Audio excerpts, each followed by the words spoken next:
Hello, all you wonderful people. I want to talk about an interesting subject today about your subconscious lying to you. So we're working on, there's a video for the basic level of our Muscle Testing University where you're learning how to muscle test. And here's the interesting thing. You can't accurately test for truth that you're unwilling to accept, right? So, for example, there's, take an interesting spiritual concept. Are there past lives, right? Often that comes down to your spiritual and religious beliefs, believe pretty strongly one way or the other. And I know people who are practitioners, very good at what they do, believe the very opposite on this spectrum. And one group will test people, oh, this is an issue with a past life of yours. Another person, that never comes up, and they might say, oh, it's an inherited emotional issue. So first of all, not everyone's always accurate all the time, okay?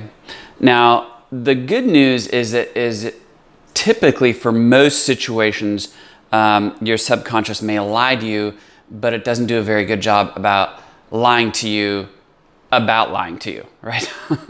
For example, I find this a lot in, I'm trying to figure out what's getting my body to stop from losing weight, right? And there's a lot of emotions associated with different foods. And I find in particular, say for example, a bulletproof coffee, okay? That often, if I just muscle test myself, is it good for me? Sure. Is it preventing weight loss? No, it's all fine. Because it should, I like it, and intellectually, it should be fine, right? In terms of what I understand about physiology and nutrition. But I've had just a kind of an inkling that it's not working for me right now, right? So if I make a statement like this, am I neutral about, can I test accurately for this bulletproof coffee? Often the answer is nope, no. So sometimes I'll change the way I say something or set up the phrase to, if I was neutral for bulletproof coffee, then would it test well for me, right? For example, if I said, I'll do it right now, bulletproof coffee is good for me. Yes, so bulletproof coffee is good to me. Bulletproof coffee prevents weight loss. No, all right? If I say it this way, if I was neutral about bulletproof coffee, does it prevent weight loss? Yes. Right? So now you go, right? So you're going to go back to being perfectly fine that you're not accurate all the time. Muscle testing is just information, right? So you take the information and you go, well, if I apply that information, what are the results? Does it work, right?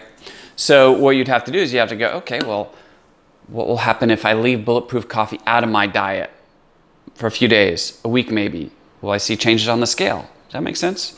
So just play around with it. If you know how to do the emotion code or body code, one thing you'll find is there's a heart wall and there's also a hidden heart wall.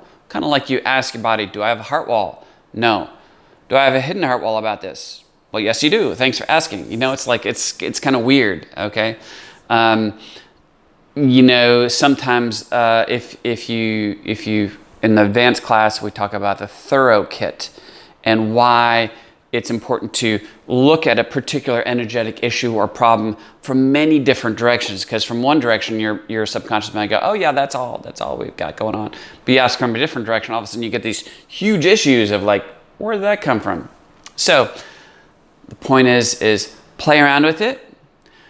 Always be suspicious of your results, always, okay? People who are just 100% positive that they're always accurate in muscle testing, they're not, okay?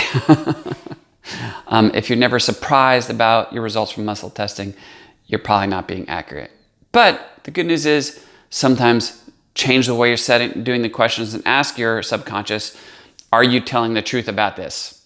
And sometimes I get, no, we're totally lying to you. So hopefully that's helpful for everybody. If you have any questions on that, just let me know.